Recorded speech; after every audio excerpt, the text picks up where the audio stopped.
Good morning বন্ধুরা, আশা করি তোমরা সবাই ভালো আছো, আমিও ভালো আছি। তো আজকে একটু অন্যরকম একটা ব্লগ নিয়ে চলে এলাম। তো এটা হচ্ছে আমার ছেলে আমাকে দেওয়া গিফট।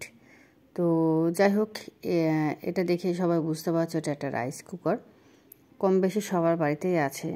তো হয়তো অনেকে বলবে এটা দেখানোর কি আছে, কিন্তু যেহেতু এটা ছেলে নিজের টাকা থেকে আমাকে এটা গিফট করেছে, তো সবাই বুঝতেই পারছো এর মূল্যটা আমার কাছে অনেকটাই বেশি।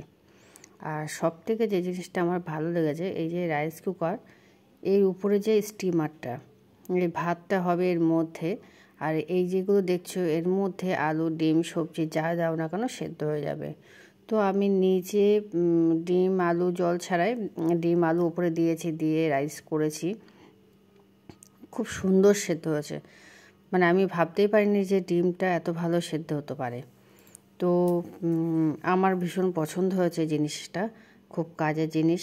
মানে তাড়াতাড়ির সময় দুই দিকে দুটো গ্যাস বসিয়ে অন্যদিকে ভাতটা করে নেওয়া যেতেই পারে। তো সে যাই হোক, আর ও আমাকে একটা গিফট দিয়েছে ওর টাকা থেকে, ওর স্যালারি থেকে। আর তার সাথে আছে আরও দুটো জিনিস। তো ও এটা পুরো সেট করে দেখালো। মোমোস বানানো যাবে বা সবজি সেদ্ধ করা যাবে, সব কিছুই এর মধ্যে করা যাবে। চিকেন, মাটন সবই করা যাবে।